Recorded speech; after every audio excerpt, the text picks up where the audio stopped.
ఇప్పుడు ఈ ఎవిస్ హాస్పిటల్ని సంప్రదించండి. స్కానింగ్ కూడా ఫ్రీగా చేస్తున్నారు. Avis hospitals. హలో అండి, నేను మీ మాధురి. సో మేము మీకు ఒక మెయిల్ ఐడి ప్రొవైడ్ చేస్తాము. మీరు డైరెక్ట్గా డాక్టర్ గారి దగ్గర నుంచి ఆ సలహాలు సూచనలు మీరు తెలుసుకుని దానికి తగ్గట్టుగా మీ లైఫ్ని చేంజ్ చేసుకోవచ్చండి. సో అందుకనే ప్రేక్షకులకి మరీ దగ్గర అవ్వడానికి మీ క్వశ్చన్స్ని డైరెక్ట్గా మనకి డాక్టర్ గారే ఇప్పుడు ఆన్సర్ చేయబోతున్నారు. అండ్ మాకు అలా ఒక క్వశ్చన్ ఒకళ్ళు పంపించారన్నమాట.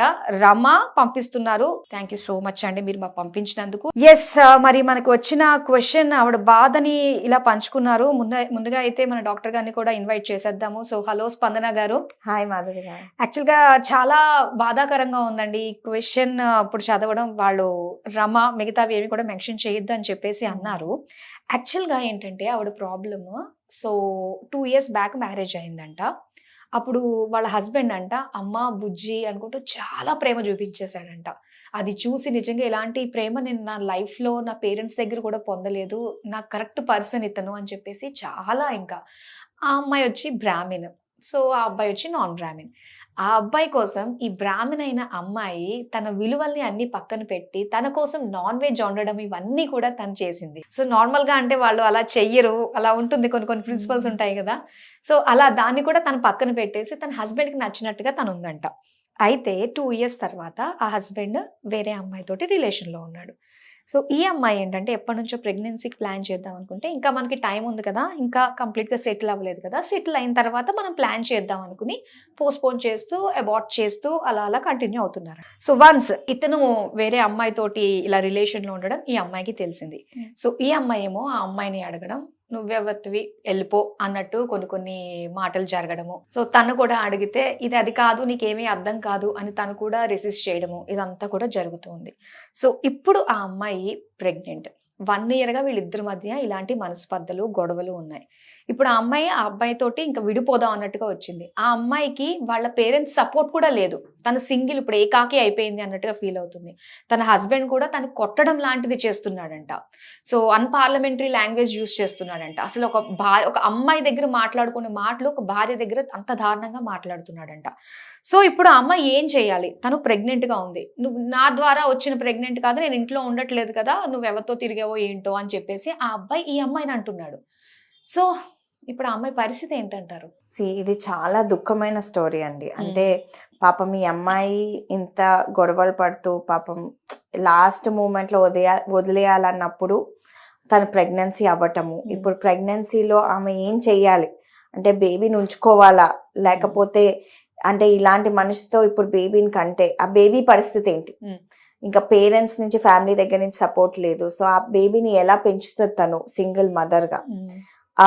సో ఇలాంటి కేసెస్ మా దగ్గరకు వస్తే మేము ఏం చెప్తాను అంటే అండి, మీ లైఫ్ ఎండేంజర్ చేసుకోవటం ఒకటి, మీ రిస్క్లు మీరు తీసుకోవటం, మీరు లవ్ మ్యారేజెస్ చేసుకోవటము అంటే పేరెంట్స్కి అగేన్స్ట్కి వెళ్ళి ఫ్యామిలీ అగేన్స్ట్కి వెళ్ళి మీరు చేయటం ఒకటి. బట్ అది ఏంటంటే ఆ అమ్మాయి కాన్సిక్వెన్సెస్ పాపం అన్ఫార్చునేట్లీ ఆ అమ్మాయికి ఇలా అయింది, కాన్సిక్వెన్సెస్ ఆమె సఫర్ అవుతుంది. కానీ ఇప్పుడు ఆమె ఇంకో ఒక బేబీని దీంట్లో తెస్తే ఆ బేబీ మరి ఎంత సఫర్ అవ్వాలి? అసలు ఇలాంటి మనిషి ఉంటారా అమ్మతో? ఇలా చాలా బ్యాడ్ క్వాలిటీస్ ఉన్న హస్బెండ్, అంటే అన్పార్లమెంటరీ లాంగ్వేజ్ యూజ్ చేస్తూ ఆమెను కొడుతూ ఆమె మీద చీటింగ్ చేస్తూ మళ్ళీ అంతా ప్లేమ్ ఆమె మీదే చేస్తూ, అసలు ఇలాంటి పర్సన్ ఒక ఫాదర్ గా ఎలా ఉంటారు? ఇప్పుడు ఆ బేబీ వరల్డ్ లోకి వస్తే any baby will deserves like a good mother, good father. ఇప్పుడు ఒక ఫాదర్ లేకుండా ఓకే పెంచాలన్నా ఆమె సింగిల్ మదర్ గా ఎంత ఇవ్వగలరు? అంటే ఆమె వర్కే చూసుకుంటుందా, బేబీనే చూసుకుంటుందా? అసలు ఒక బేబీని కేర్ చేయాలంటే ఎంత ఫస్ట్ 5 years ఎంత డిఫికల్ట్, అంటే ఎంత టైం ఇవ్వాలి వాళ్ళకి, ఎంత కేర్ఫుల్ గా ఉండాలి. ఆ 5 years ఆమె ఏం చేయకుండా బేబీని చూసుకోలేదు. సో ఎలా? సో అవన్నీ ఆమె ఆలోచించుకోవాలి. అంటే ఇప్పుడు ఏంటండి, కిడ్స్ కావాలంటే మనకి ఎన్నో దారులు ఉన్నాయి. కానీ ఏంటంటే ఫస్ట్ కిడ్స్ కి ముందు మ్యారేజ్ బాగుండాలి, రిలేషన్షిప్ బాగుండాలి. అప్పుడే కిడ్స్ వచ్చినా అది ఒక యాడ్ ఆన్ లాగా ఉంటుంది, ఒక మంచి రిలేషన్షిప్. పాతకాలంలో ఎలా అంటే బేబీ పుట్టిన తర్వాత అంతా బాగైపోతుంది. ఈ రోజు వరకు నేను నా మెడికల్ ప్రాక్టీస్ లో ఇలాంటి చాలా మంది కపుల్స్ చూసాను, కానీ బేబీ పుట్టిన తర్వాత వాళ్ళకి బాగవటం అయితే చూడలేదు ఎవరికి. ఓకే, చాలా మంది అనుకుంటూ ఉంటారు బేబీ పుట్టాక మారతారేమోనని. అది ఎంతవరకు వర్కౌట్ అవుతుంది అంటారు అసలు? నేనైతే నా ప్రాక్టీస్ లో చూడలేదండి. నా లైఫ్ టైం ఎక్స్పీరియన్స్ లో అయితే చాలా మంది ఉమెన్ నేను ఇప్పుడు బేబీ పుట్టింది అందుకనే నేను డివోర్స్ తీసుకోవట్లేదు, లేకపోతే నేను ప్రెగ్నెన్సీ అయ్యాను కాబట్టి డివోర్స్ తీసుకోవట్లేదు. అలాంటి వాళ్ళు ఏంటంటే బేబీ పుట్టిన తర్వాత పేరెంట్స్ కూడా అంటారు ఏం లేదు, బేబీ పుట్టిన తర్వాత బేబీని చూసి అంతా మారిపోతారు అని. ఎవ్వరు మారరండి. ఎస్పెషలీ ఈ కాలంలో ఆల్రెడీ బ్యాడ్ హ్యాబిట్స్ ఉన్నోళ్ళు, బ్యాడ్ మోరల్స్ ఉన్నోళ్ళు సడన్ గా అయితే చేంజ్ అవ్వరు. They definitely do not change with the addition of a baby. ఇంకోటి ఏంటంటే మనం బేబీ వచ్చిన తర్వాత ఉమెన్ చాలా బేబీ కేర్ లో ఇదైపోతే ఇంకా ఇలాంటి మెన్ ఇంకా అదే అడ్వాంటేజ్ తీసుకొని ఇంకా ఎక్కువ చేస్తూ ఉంటారు. ఎక్కడికి వెళ్ళదులే బేబీ ఉంది కదా, మనం ఏం చేసినా నడిచిపోతుందని ఇంకా అడ్వాంటేజ్ తీసుకుంటారు. కానీ బేబీ వచ్చిన తర్వాత ఓకే ఇది బేబీని చూసి మారటం అయితే నా ఎక్స్పీరియన్స్ లో అయితే చూడలేదు. ఈ సమస్యకి మరి మీరు ఇచ్చే సొల్యూషన్ ఏంటంటారు?